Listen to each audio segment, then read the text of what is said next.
फ्लॅटचं lock उघडून तो आत आला. चपला कोपऱ्यात भिरकावून लाईट आणि फॅन सुरू करून तो सोफ्यावर टेकला. थोडा वेळ रुमालाने घाम पुसत स्वस्थ बसला. नंतर उठून फ्रीजचे दार उघडून त्याने पाण्याची थंड बाटली तोंडाला लावली व घटाघटा पाणी प्यायला. आता 2-3 दिवस तो घरात एकटाच असणार होता. आईवडिलांना गावाला जाणाऱ्या बसमध्ये बसूनच तो घरी आला होता. त्याने रिमोटने टीव्ही ऑन केला. थोडा वेळ त्याने म्युझिक चॅनलवर गाणी पाहिली. मग स्पोर्ट चॅनलवर कुठल्या तरी जुन्या भारत-ऑस्ट्रेलिया मॅचचे हायलाइट्स. अचानकच त्याचं लक्ष घड्याळाकडे गेलं. 10 वाजत आले होते. सोनी वाहिनीवरच्या आहट या हॉरर सिरियलची वेळ झाली होती. ही आहट सिरियल भूत-प्रेत यांच्या कथा दाखवणारी होती. त्याला लहानपणापासूनच गूढ कथा, भूतप्रेतांच्या कहाण्या यामध्ये प्रचंड रस होता. पण त्याच्या आईवडिलांचा त्याने या गोष्टी वाचू नये आणि पाहू नये असा प्रयत्न असायचा. कारण तो अशा गोष्टी वाचतो आणि पाहतो आणि त्याचा परिणामवश रात्री अपरात्री भयानक स्वप्न पडल्यामुळे जोरजोरात किंचाळतो असं ते म्हणायचे. आताही आहट पाहण्यापेक्षा डिस्कव्हरी किंवा नॅशनल जिओग्राफिक सारखे माहिती देणारे आणि ज्ञानात भर घालणारे चॅनल पहा असं त्यांचं सांगणं असायचं. पण आज त्याला कोणीही अडवू शकणार नव्हतं. सिरियल सुरू होण्यापूर्वी लगबगीने त्याने बेडरूममध्ये जाऊन आपले कपडे बदलले व रात्री झोपायसाठीचे म्हणून सैलसर शर्ट व 3/4 पॅन्ट घालून तो परत हॉलमध्ये आला. त्याने त्याची आवडती सिरियल पाहायला सुरुवात केली. आजची कथा भन्नाटच होती. त्यात असे दाखवले होते की नायिकेला आरशात पडणारे तिचे प्रतिबिंब भारून टाकते व तिचा घास घेते. ती सिरियल संपल्यानंतर त्याने दुसरे काही चॅनल पाहिले. हळूहळू त्याचे डोळे जळावू लागले आणि चालू टीव्ही समोरच त्याचा कधी डोळा लागला हे त्याचं त्यालाच कळालं नाही. टीव्हीतून कानावर काही असंबद्ध आवाज पडत होते. काही काळाने ते आवाज त्याच्या कानांना स्पर्श करेनासे झाले व निद्रेच्या काळ्या डोळ्यात तो गडप झाला. असाच बराच काळ गेला. कानाशी डासांची गुणगुण, असह्य उकाडा यामुळे रात्री कधीतरी त्याला जाग आली. क्षणभर आपण कुठे आहोत हेच त्याला कळाले नाही. चहूबाजूंनी काळोख दाटून आलेला.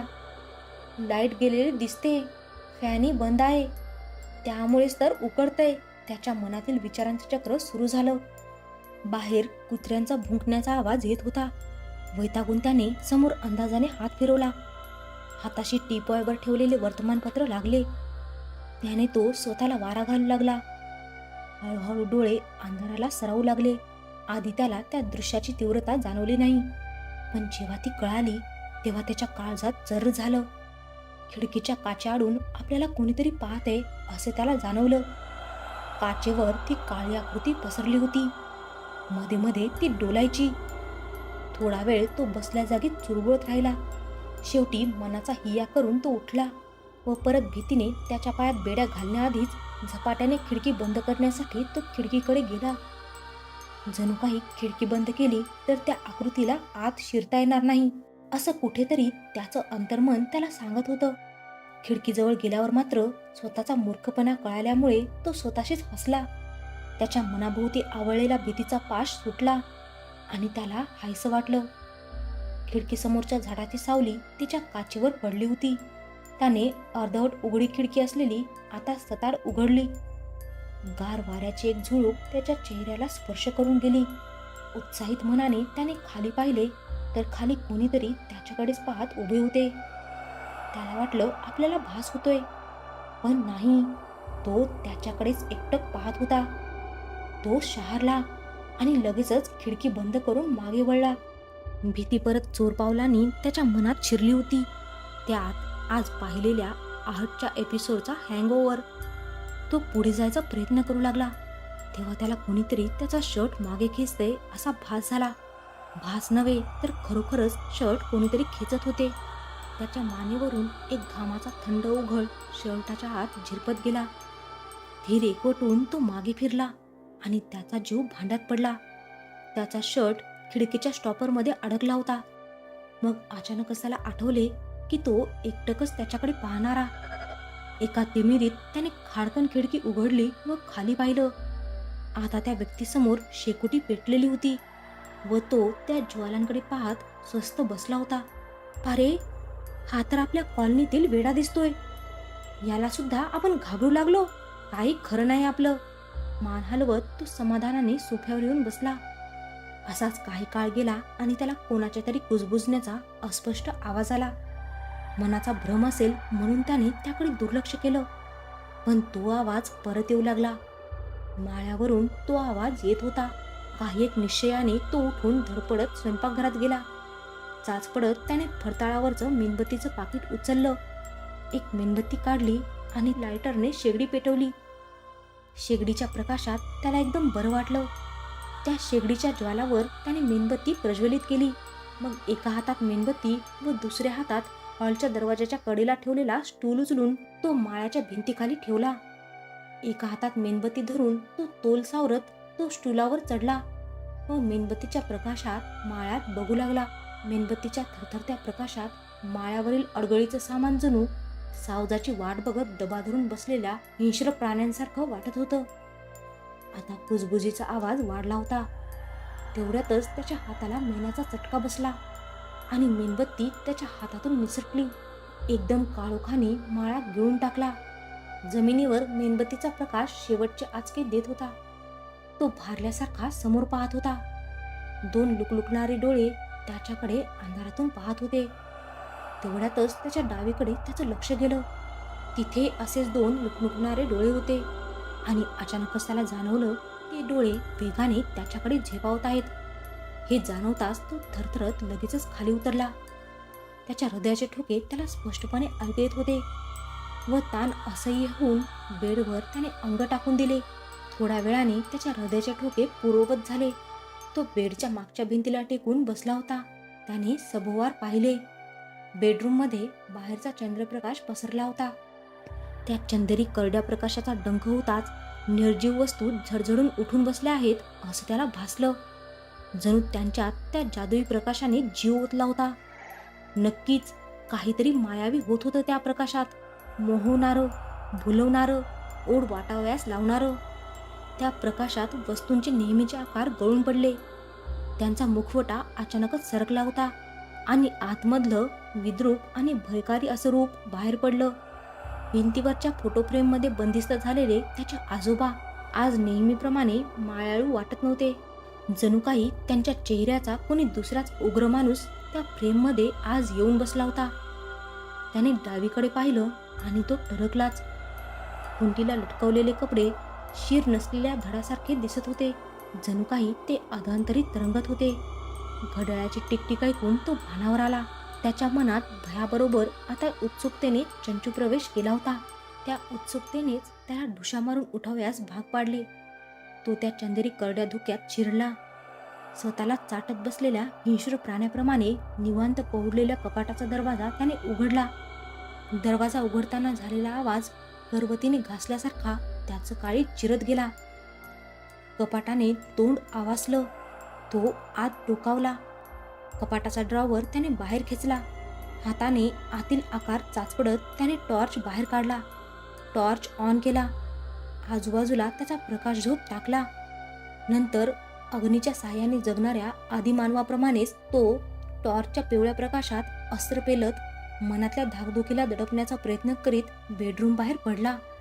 नंतर माळ्याच्या भिंतीला टेकवलेल्या स्टूलवर चढून त्याने मन घट्ट करून हळुवारपणे माळ्यामध्ये प्रकाशाचा झोत चित्रकाराच्या ब्रशप्रमाणे फिरवला व एकजिन्सी वाटणाऱ्या अंधारातून वेगवेगळे आकार प्रकट झाले. तेच ते त्याच्या ओळखीचे चिरपरिचित आकार. आणि त्याला परत ती कुजबुज ऐकू आली. ती माळ्याच्या उजव्या बाजूने येत होती. त्याने सरकन टॉर्चचा झोत आवाजाच्या दिशेने सरकवला तर तिथे एक उंदीर दिग मूढावस्थेत बसलेला त्याला दिसला. त्याला एकदम हायसं वाटलं. फुग्यातून हवा जावी तसं त्याच्या मनावरील ताण क्षणार्धात उडून गेला.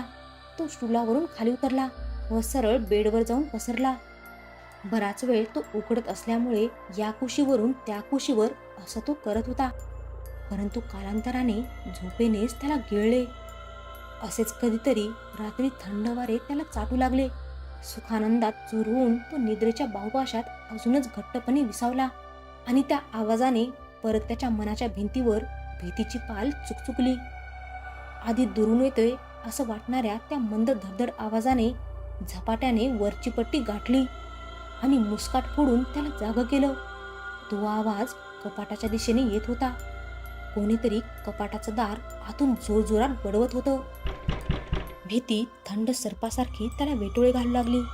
त्याची इच्छा नसतानाही तो संमोहित झाल्यासारखा बेडवरून उठला व राखाडी चंदेरी गूढ प्रकाशात कपाटाकडे गेला. तो कपाटाजवळ पोहोचताच तो आवाज थांबला. आपल्याला मगापासून भास होत आहेत हे आठवून तो जरा सावरला.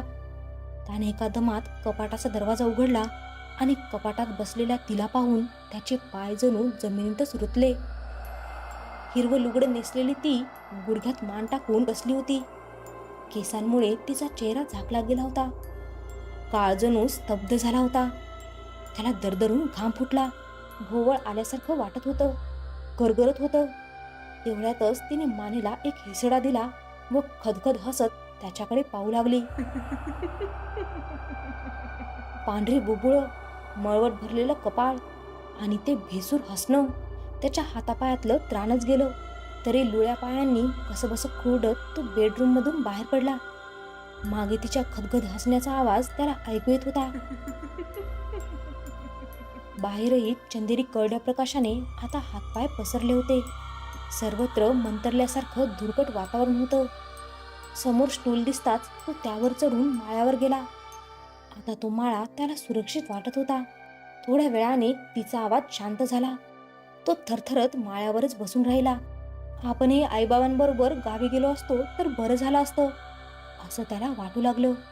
मग परत तीच कुजबूज त्याच्या कानी पडली व त्याचबरोबर धुसर रुपेरी अस्पष्ट प्रकाशात लुकलुकते डोळेही दिसले. पण त्या कुजबुजीला आता शब्द प्राप्त झाले होते. आमचा बळी का दिलास, का दिलास आमचा बळी, असे शब्द त्याच्या कानावर पडू लागले. तो आवाज उत्तरोत्तर वाढत गेला. त्याने असह्य होऊन कानात बोटं टाकली व डोळेही मिटून घेतले. नंतर काही काळ असाच गेला. त्याने हिम्मत करून हळूच डोळे उघडले आणि त्याचा जीव त्याच्या घशात अडकला. समोरच लुकलुकत्या डोळ्यांची, विद्रूप आणि रक्ताळलेल्या चेहऱ्याची दोन लहान मुलं मांडी घालून त्याच्याकडेच एकटक पाहत बसली होती. त्यांनी रक्ताने माखलेली बनियन व खाकी हाफ पॅन्ट घातली होती. त्यांच्या सर्वांगावरून रक्ताचे ओघळ वाहत होते. अचानकच त्यांनी त्यांच्या माना 360 अंशात गरगर वळवायला सुरुवात केली. ते पाहून भीतीने त्याचा बर्फ झाला. तसं त्या धडधडत्या हृदयाने तो सरपटत माळ्याच्या कडेला आला व स्टूलवरून खाली उतरला. त्याने बेडरूमच्या दरवाजाकडे पाहिलं तर ती तिथे उभी होती. ती खदखद हसत त्याच्या दिशेने धावली. तो जीवाच्या आकांताने धावत हॉलकडे गेला. हॉलमध्ये ट्यूबलाईटचा लख्ख प्रकाश दिसत होता व टीव्हीचा आवाजही ऐकू येत होता. आत शिरताच त्याने पाहिले, सोफ्यावर, डायनिंग टेबलच्या खुर्च्यांवर बरेच लोक बसले होते. त्यांना मुंडकी नव्हती, केवळ धड. मुंडकी टीपॉयवर व डायनिंग टेबलवर ठेवली होती. ती मुंडकी त्याच्याकडे विस्मयाने पाहत होती. त्याला किंचाळावंसं वाटत होतं, पण तोंडातून शब्दच फुटत नव्हते. हृदयात असंख्य सुया टोचल्यासारखं वाटत होतं. तेवढ्यातच बेल वाजली.